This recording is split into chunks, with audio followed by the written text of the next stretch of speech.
Hello everyone, this is Crypto BitLaw, and today we have an entry in our educational series, which is a general tutorial on how to invest in an ICO, IDO, or NFT project. And this is a general investing checklist and a series of mistakes to avoid. But before we dive in, if you like this content, please smash that like button and subscribe to our channel. That would really help us out going forward.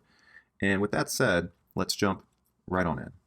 Before we continue, it's worthwhile to consider this disclaimer that nothing here is legal or financial advice. This content is created for entertainment purposes only, and there are only opinions expressed herein. And if you need legal or financial advice, please engage with a licensed professional. All right, so first up, we could see these are the broad issues that you'd like to consider before investing in an ICO or IDO or an NFT project. And this is just a general checklist, listed in no particular order of importance, but each different item here holds a certain amount of weight and gravitas. So it's worthwhile to consider all of these different things before you invest in any of these types of projects. And we're going to discuss each one of these topics in further detail. But as you can see here, it's worthwhile to consider the founders of the projects, the members of the projects, programmers, marketing, so on and so forth, the treasurers, and any potential advisors to a project. It's also worthwhile to consider the white paper. And within that, you'd like to review any potential code that's out there in the public or any audits that were performed, whether they're economic or security-based audits. Then it's also worthwhile to consider the project's utility. What function does the project serve? Does the project have a roadmap? Could the project actually realistically meet all of the goals listed on the roadmap? And then there's the issue of tokenomics. What is the game theory behind the tokenomics? How do the tokens perform? Are they burned? All of these issues will be discussed. Then there's the community. Are there any competitors, competition in the space? What's the marketing like? Does the project have an internet presence? And then also, legal analysis and risk profiling. You'd like to analyze the project to see if there are any legal risks that could potentially jeopardize the project or its founders. So first up, we could see the founders, team members, and advisors. They're generally the cornerstone of a successful project. You'd like to verify that the team members actually exist, they have an active involvement in the projects, and look to see if they have any past projects, a track record of success, if you will, because the more experience you have, the more likely you would be able to succeed at creating a new project. Is the team realistically capable of achieving its goals? And as we said before, that would be based in large part on a prior track record of success. It's good to analyze the social media of these founders or team members. Do they have any followers or connections? If they have a LinkedIn, do they have a resume? Are there any published articles or papers? And then also consider doing a little legal or background check on the founding members or any other advisors or team members. So first up, it's good to check to see whether or not the founders or the members or the advisors have a LinkedIn profile. And if they are listed and named, verify that they are real. People have had better success with legit projects from founders and team members who have actively doxed themselves and they are public facing, because it is more likely that you are to experience a rug pull in a situation where a team member or founder is anonymous because there's less likely to have some blowback on them. So with regards to LinkedIn, it's good to check the number of connections, as you can see here. 500 plus connections, it's a good sign this is a real person and a real profile. Also worthwhile to check their skills and endorsements. What sort of skills are they relevant to the project at hand, and the prior experience, which goes hand in hand with a resume. Next up, does the project operate under a corporate veil, if you will? And a corporate veil could be any form of business entity that's recognized by the state, whether it be an LLC or an incorporation or a limited partnership, so on and so forth. So it would be good to do a background check on that particular entity. So you want to verify the individuals and the business entities, whether they exist and whether they're in good standing. So you'd like to search for the founders or businesses linked to the project in prominent search engines. Then check and review the Secretary of State filings for those entities. Look for red flags and negative sentiment based on your searches. And then after you reveal the LLC, it's going to have members and managers and agents that constitute the principals to that particular LLC or business entity. Those are the component parts that actually make up the LLC. And sometimes they'll have a pass-through. You'll have an LLC where a member, or the cornerstone member of that LLC, is another LLC, so a business within a business. So here, take for example this project Hedron, as you can see up on the top right. This is a project that builds on top of Hex, and they recently released their token, the Hedron token. And at the bottom of their website, you could see here, highlighted in red, there was a copyright to a Samina Tempest LLC. And so it's only natural to assume that this Samina Tempest LLC is responsible for the Hedron project as listed on the website. So doing a Google search or a DuckDuckGo search for Samina Tempest LLC reveals an Open Corporates LLC registration out of Ohio. So from here, you can actually go to the Ohio Secretary of State website and search for businesses, as you can see on the top screenshot. And then from the business search, you type in the name of the business entity at issue, and then it will show you a list in the search results that then you can check out the detailed report, and within that is the Articles of Organization. And then within the Articles of Organization, here is a copy of the Articles of Organization for this particular entity, Samina Tempest, with the registered agent listed at the top, who has been redacted for the sake of doxing purposes. And within that, on the right, you see another instance of the registered agent. The registered agent is the individual who is responsible for receiving service in the event that the LLC is sued, or official correspondence to the LLC or other similar business entity from the state or other various entity, whether it's another business, so on and so forth. That's the registered agent. And then, as we continue on, we could see team members and managers. That's one thing you're also going to want to look for. They're going to be listed on the Articles of Incorporation or Organization or on the Secretary of State's website. So the members are pretty much the owners of an LLC. And as we can see here, there are two members, A and B. And then from there, you can actually do a search on the individual team members once you unearth their name through digging through the corporate veil.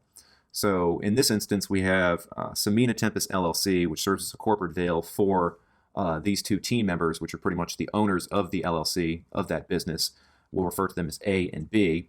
And then you could search their names in a popular search engine and then use as a keyword the state from which the LLC or business entity is organized in order to help narrow down the search results, as you could see presented herein. Next up, you'd like to consider, are there any AMA or forum posts, and AMA being an Ask Me Anything, just general team member engagement from the team. And so you'd like to search Google, Reddit, and Twitter for interactions with team members and founders. Reddit posts, Twitter spaces. Do the team members engage with other community members? Do they allow you to ask questions of them? If they do, that's all a very good sign. There's also forums and tech spaces like OpenZeppelin, Stack Overflow, GitHub. These are all really good resources to check to see if you could have any sort of breadcrumbs or any sort of paper trails from the team members that would unearth more information about the particular project. As we can see up here, there's this one example, Cody Finance, C-O-D-I, which I came across a while back on a coin release calendar, and they were doing, I think an IDO is what they called it, and it's supposed to be a DEX on Solana. But the more that I looked into it, it just seemed kind of suspicious. You go to their Reddit, and as we can see highlighted here, they have posts, but there's no comments, there's no engagement on it. And Cody Finance has a eerily similar name to another popular project which operates a stable coin that's actually legit called COTI Finance, C-O-T-I, right? And so, I don't know, it just kind of threw up my red flags and my spidey sense kind of went off, and so that looked a little more suspicious. So we can see here in the bottom right, that's an example of a Twitter space, which are very popular. You can go into these Twitter spaces and engage with different community members and ask them questions. I find them to be very receptive. And then there's OpenZeppelin, which is a open forum and I guess just kind of smart contract, I guess piecemeal code aggregator and forum for Solidity-based contracts. So anything that's EVM-based, you could find more information about that there. All right, next up, there's the white paper. And part of analyzing the white paper is reviewing the project's technicals, code, audits, what the utility of the project is, and the roadmap. So here you'd like to consider, is the source code publicly available? Does the project have a GitHub or a public repository that you can actually view the code? Does the code have any interaction? Have people actually engaged with this code, made commits to it on GitHub or one of these other popular repositories? Is the code a fork of a well-established project, something like PancakeSwap or PulseX, which are both forks of Uniswap?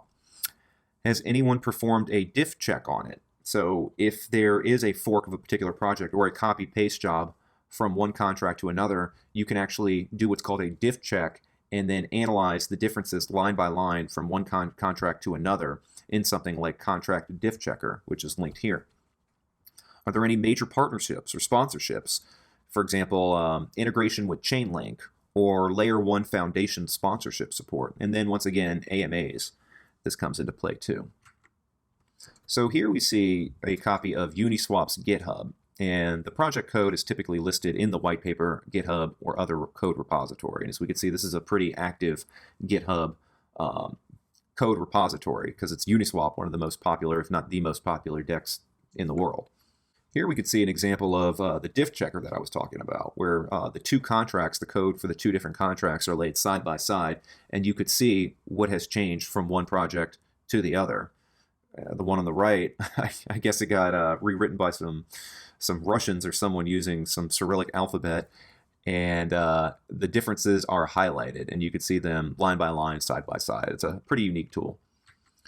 And then there are code audits, in particular security audits for code.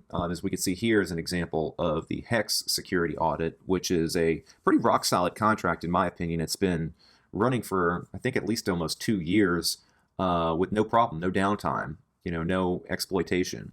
And so a code audit, security audit, it analyzes the code of a smart contract or a platform for any errors or vulnerabilities.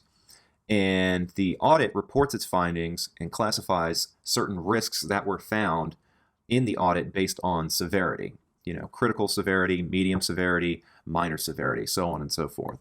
And then it also provides observation reports and conclusions. So this is definitely a good tool to have in your toolbox when you're checking off to see whether or not you'd like to invest in a given project. Teams that take themselves even remotely seriously are going to have some sort of a security audit, and they will make those findings public for the sake of transparency.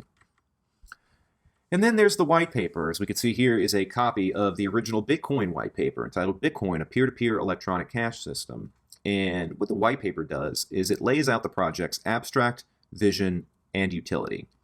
It explains the details of the project's purpose, plans, objectives, and technologies. And as a bonus, it can lay out specific problems and explains how the project plans to solve those problems.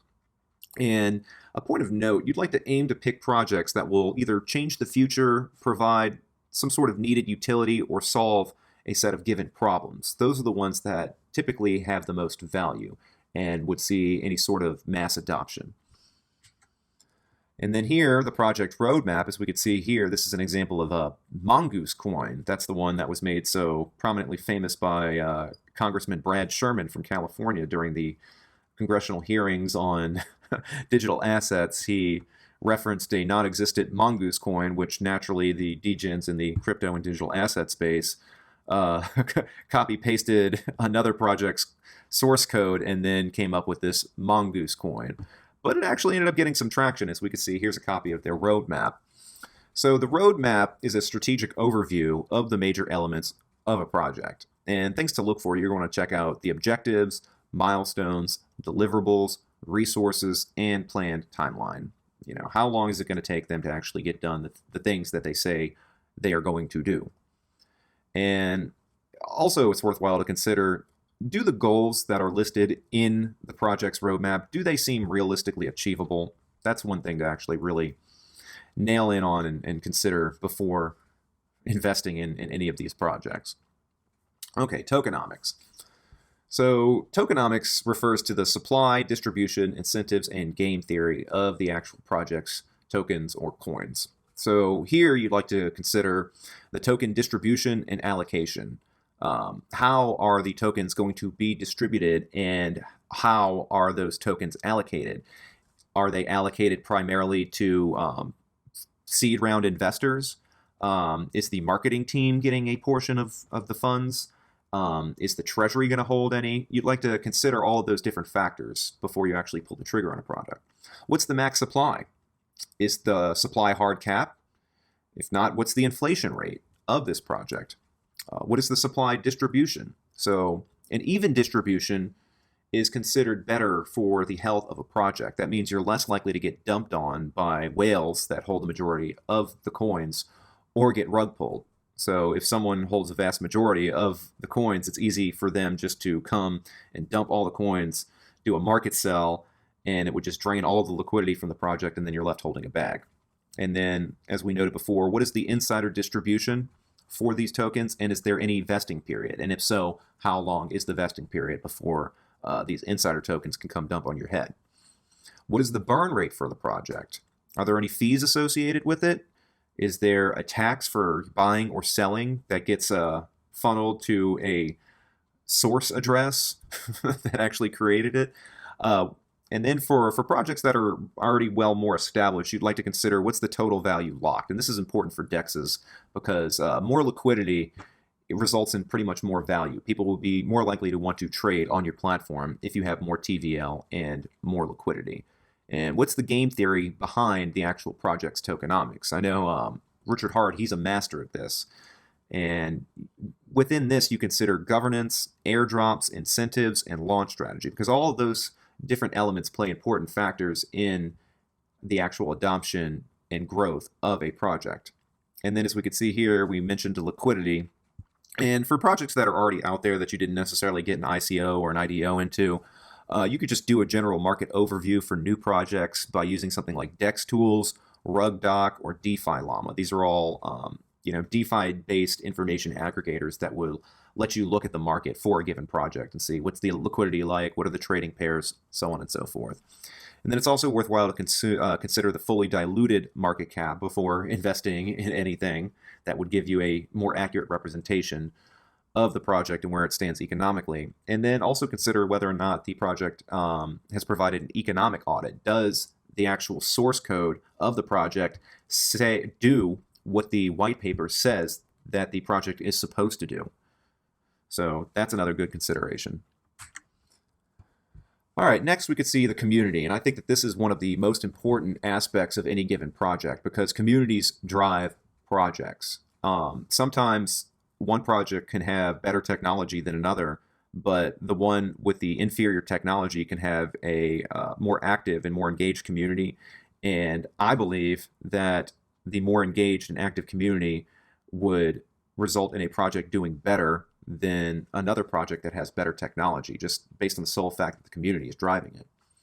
And so within this, you'd like to consider the fact that passionate communities lead to faster and wider adoption. And, for example, consider communities like the Bitcoin maxis or the hexagons or the Dogecoin or the lunatics or the XRP army. These are all very passionate communities that really help drive growth in their given projects. And does the community have a presence on social media? This is something to consider when analyzing the breadth and the depth of a given community. Also, do the founders of the project or the team members interact with the community on social media? That's very important. For example, I know Satoshi is gone. A lot of people think he's dead, but people that are very active in the Bitcoin space, like Andreas and Peter McCormick and a lot of the traditional maxis, are pretty involved in the community. Same thing with Doge. I know Billy Marcus and the other creator, Wallace or whatever his name is, they're pretty active in the community along with the Doge father, Elon. Same thing with the hexagons. Richard Hart is the heart and soul of the Hex Pulse Chain community. Same thing with Do Kwon and the Lunatics. He is, the focal point of that community. He is the de facto leader.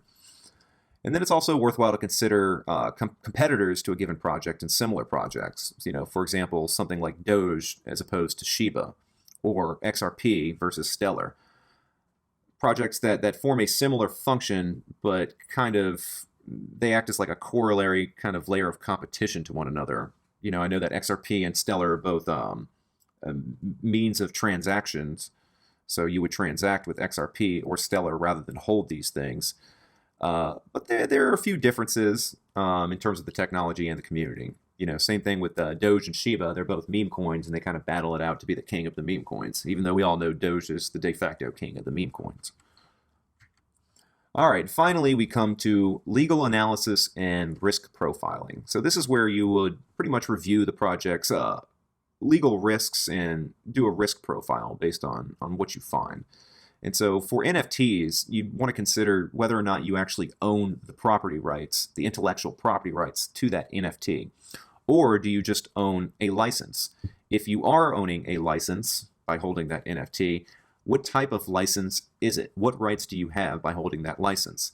So these are all things that you'd like to consider, especially in regards to NFTs. Next, you'd want to consider whether or not the product is a security. And the foundational test of whether or not a product is a security is derived from something known as the Howey test.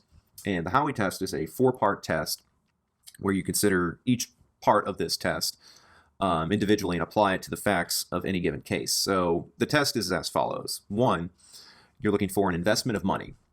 2, in a common enterprise. 3, with the expectation of profit.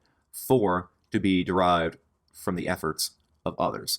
So if you look at a given project and you go through this test and apply each different part of this test to the project at hand, and you feel like it walks like a security, quacks like a community, or a security rather, it just overall feels like a security, it very well might be a security. Now, the issue with this is that, with certain DeFi-based projects or smart contracts, once they're out in the ether, it's rather difficult for, if not impossible, for someone like the SEC or the government to come and pull these things down. That's just the beauty of decentralization. However, what they can do is that if the token gets adoption, they can actually blacklist the token from centralized exchanges, and that could definitely hurt the price. Or they can end up laying the smackdown on the founder and either fine him or, in some instances, put him in jail, or her, or them. And if the founder has admin keys, or they are a fundamental prerequisite for the operation of the project, that could result in a bad time for all of the holders of that token. And it would essentially rug the entire project. So that's something to consider. And then you'd also like to consider, do the founders and executives have a shady past? And for an example here, we'll consider someone like Sifu, who was a convicted criminal who was also Wonderland's treasurer. And then once that came to light, the whole project pretty much blew up. And then it turned into this whole kerfuffle about what the hell was going on. How could we have this convicted criminal in charge of the money? And then also something like Quadriga, I think there's a typo there, but Quadriga was this exchange that was founded and run by this guy, Gerald Cotton, who I guess it's alleged he faked his own death and then rug pulled the exchange and made off with all of the money. And then there's something like the NFT Factory LA. This was a group of scammers and NFT artists and project makers that were exposed. Their names were exposed, and so they couldn't tie their names, which were soiled and bore a scarlet letter, with any of their future rug pulley scam NFT projects. And so what they would do is they would recruit individuals that weren't yet tarnished in the industry and use them as proxies for their future rug pulls, right? And then another thing to consider is whether or not the founders or team members are presently facing any legal issues. And this brings to mind something like Do Kwon and the fact that he's under an SEC investigative subpoena for the Mirror Protocol and the unlicensed issuance of securities. So, and then there's also the Ethereum Max founders and the class action they're facing for the alleged pump and dump with Kim Kardashian and Floyd Mayweather and so on and so forth. So those can serve as black marks and red flags when you're considering whether or not to invest in a project that is founded or staffed by someone that is facing these types of legal issues. So, in conclusion, the biggest thing in any crypto or digital asset related project is to DYOR, do your own research before investing in any project.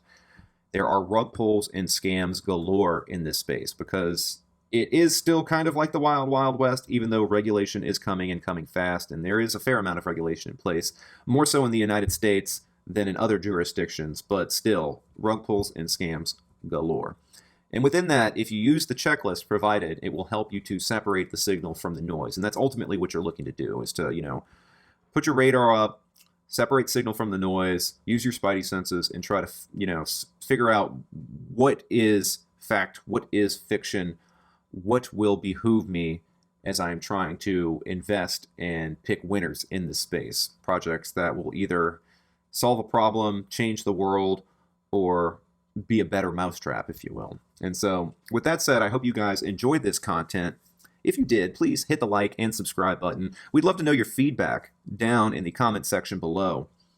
And if you have any ideas for future tutorial guides, we'd love to hear them. So with that said, thanks again for watching, and we'll see you all in the next video. Like and subscribe.